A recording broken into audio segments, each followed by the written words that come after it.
आज मैं एक और वीडियो के साथ आपके सामने पेश आया हूँ। इस वीडियो में मैं आपको बताने वाला हूँ कि हम प्रोडक्ट हंटिंग के अंदर जब डेटा कलेक्शन करते हैं तो उसमें कौन-कौन से टूल्स जो हैं वो कौन से मेथड्स के टूल्स यूज़ होते हैं।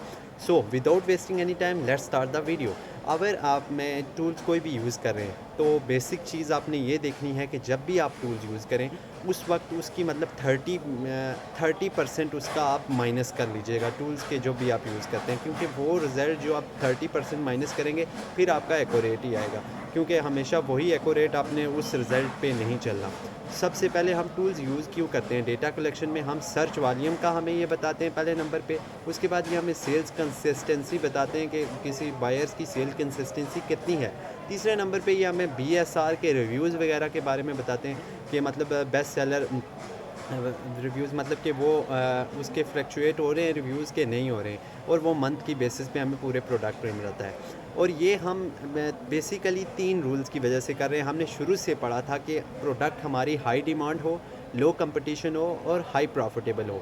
सो हम ये टूल्स यूज़ करते हैं जब, तो ये हमें इस बारे में पूरी डिटेल देते हैं। So without wasting any time let's start. पहला टूल्स हमारे पास कौन सा है गाइस? पहला टूल है हमारे पास हीलियम 10। अब हीलियम 10 जो है ये भी यूज़ होता है। दूसरे नंबर पे आता है जंगल स्कॉट की क्रोम एक्सटेंशन। तीसरे नंबर पे आता है कीपा जो कि फॉर प्रोडक्ट हिस्ट्री फाइंड करने के लिए। चौथे नंबर पे आता है वायरल लॉन्च जो कि एक मार्केट इंटेलिजेंस टूल है। पाँचवें नंबर पे आता है मर्चेंट वर्ड, और उसके बाद ये थे।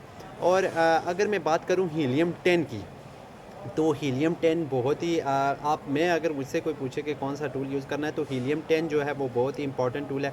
आप उसी हीलियम 10 एक की मदद से आप सारा कर सकते हैं अपने प्रोडक्ट की हाई डिमांड, लो कंपटीशन और हाई प्रॉफिटेबल फाइंड करने के लिए आप हीलियम 10 भी यूज़ कर सकते हैं। अब हीलियम 10 के अंदर कौन कौन से टूल्स आते हैं? इसमें एक ब्लैक बॉक्स आता है जिसकी मदद से हम आइडियाज़ हमें मिलते हैं, मतलब उसमें हम ब्लैक बॉक्स हीलियम 10 के अंदर क्या आता है? ब्लैक बॉक्स आता है। ब्लैक बॉक्स की मदद से हमें आइडियाज़ मिलते हैं। हम अपना कीवर्ड डालेंगे ब्लैक बॉक्स के अंदर तो हमें उसके आगे से और मतलब कीवर्ड्स मिलेंगे, आइडियाज़ मिलते जाएंगे उसके रिलेटेड, तो सर्च मतलब आगे आएंगे ऑप्शंस, तो हम कहेंगे ये भी होते हैं, मतलब ये भी प्रोडक्ट है, ये प्रोडक्ट है, इस तरह। दूसरे नंबर पे आता है मैग्नेटिक। अब मैग्नेटिक क्या है? मैग्नेटिक के वर्ड्स भी हम कीवर्ड सर्च करते हैं तो वो हमें कीवर्ड सर्च वॉल्यूम हमें बताता है कि इस कीवर्ड्स को कितनी बार सर्च किया गया है। ये मतलब हमें वो पूरे कीवर्ड्स का सर्च वॉल्यूम बता देता है, ठीक है।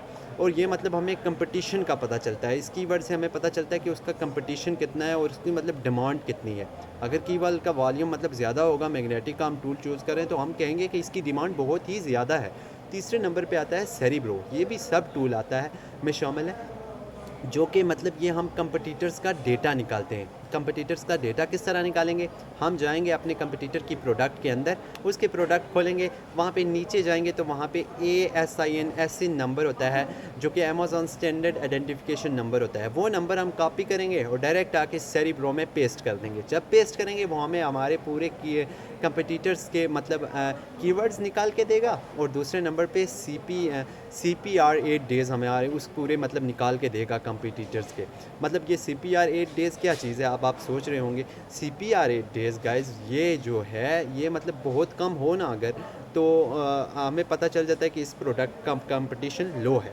सो मैं हीलियम 10 के अंदर मैंने कौन कौन से 3 टूल्स बताए। पहला टूल जो है वो आता है ब्लैक बॉक्स, ठीक है, जिसकी मदद से आइडियाज़ जनरेट होते हैं। दूसरे नंबर पे आता है मैग्नेटिक, जिसकी मदद से हम मतलब सर्च वॉल्यूम का पता चलता है। तीसरे नंबर पे आता है सेरिब्रो, जो कि हम अपने कंपटीटर्स के CPR 8 डेज़ और कीवर्ड्स को पता करने के लिए होता है। ये जो होते हैं मतलब ये हमें पता चल जाते हैं सेरिब्रो के अंदर। उसके बाद अगर हम देखा जाए आगे तो कंपटीशन वाले प्रोडक्ट्स हीलियम के एक्सटेंशन हम अगर चाहें तो एक्सरे एक प्रोडक्ट है, मतलब हीलियम की एक्सटेंशन के अंदर एक एक्सरे एक प्रोडक्ट आता है जिसका फंक्शन ये है कि आप अमेज़ॉन के अंदर जब जाएंगे ना, अमेज़ॉन खोलेंगे, अमेज़ॉन के कीवर्ड लिखेंगे और वहाँ पे आपको कीवर्ड लिखेंगे तो कंपटीशन आ जाएगा। मतलब वो एक एक्सरे एक ऐसी आइटम है, जब आप जाएंगे अमेज़ॉन के अंदर, अमेज़ॉन के ऊपर आप जाएंगे, वहाँ पे अमेज़ॉन कीवर्ड आपने सर्च किया, कीवर्ड सर्च करने के बाद वो आपके कंपटीटर्स के और एक्सरे के ऊपर आप क्लिक करेंगे तो वो आपके मतलब ये पूरे कंपटीटर के जो आपकी वो हिस्ट्री है वो मतलब आपकी रेटिंग्स, उसकी monthly sale, daily sale, FBA, FBM, launching date, dimensions, product size, मतलब ए से जेड हर चीज़ जो है एक्सरे ये आपको बता देगा। ये हीलियम 10 की एक्सटेंशन के अंदर एक टूल आता है ना, एक्सरे जिसका नाम है, ये चौथे नंबर पे ये मतलब एक टूल है हीलियम 10 की एक्सटेंशन के अंदर, एक्सरे। वो जब आप लिखेंगे वहाँ पे उसके ऊपर क्लिक करेंगे तो ये आपके कंपटीटर्स का, आपने सिर्फ एक कीवर्ड डालना है, वो आपकी पूरी डिटेल, उसकी लॉन्चिंग, उसकी सब कुछ निकाल के दे देगा। इसके बाद गाइस आता है जंगल स्कॉट। जंगल स्कॉट का भी सेम वर्क होता है और मतलब उसके बाद आता है कीपा। कीपा क्या करता है? कीपा जो है वो प्रोडक्ट हिस्ट्री, मतलब कब से लॉन्च हुई और सेल्स कंसिस्टेंसी ये वगैरह चीज़ें आपको बताएगा, प्रोडक्ट मतलब कब से लॉन्च हुई। उसके बाद आती है मर्चेंट वर्ड। अब मर्चेंट वर्ड क्या है? मर्चेंट वर्ड भी गाइस वो कीवर्ड्स और कीवर्ड्स से मतलब आपको आइडियाज़ और जनरेट रहे होते हैं, उसमें आप कीवर्ड्स डालेंगे और वो आपको कीवर्ड से और आइडियाज़ जनरेट करा रहा होगा। इसके बाद आ जाती है लास्ट पे वायरल लॉन्च। अब वायरल लॉन्च क्या है गाइस? वायरल लॉन्च और वायरल लॉन्च भी बिल्कुल सेम जंगल स्कॉट की तरह है और हीलियम 10 की तरह है। और जंगल स्कॉट, वायरल लॉन्च और हीलियम 10 ये आप तीनों को यूज़ करें, ये सेम ही कम आपको वो देंगे, लेकिन आप अलग अलग से मतलब वो करें तो आपको सही है, लेकिन हीलियम 10 सबसे बेस्ट है। तो गाइज़ ये थे सारे प्रोडक्ट हंटिंग के जो टूल्स हैं, मतलब जिनको हम यूज़ करते हैं और हम की हमारी प्रोडक्ट हंटिंग हो जाती है। सो यूट्यूब चैनल को गाइज़ ज़रूर सब्सक्राइब कीजिएगा, वीडियो को लाइक कीजिएगा, शेयर कीजिएगा। So being me touch with me, मिलते हैं नेक्स्ट वीडियो में। टेक केयर, बाय बाय, अल्लाह हाफिज़।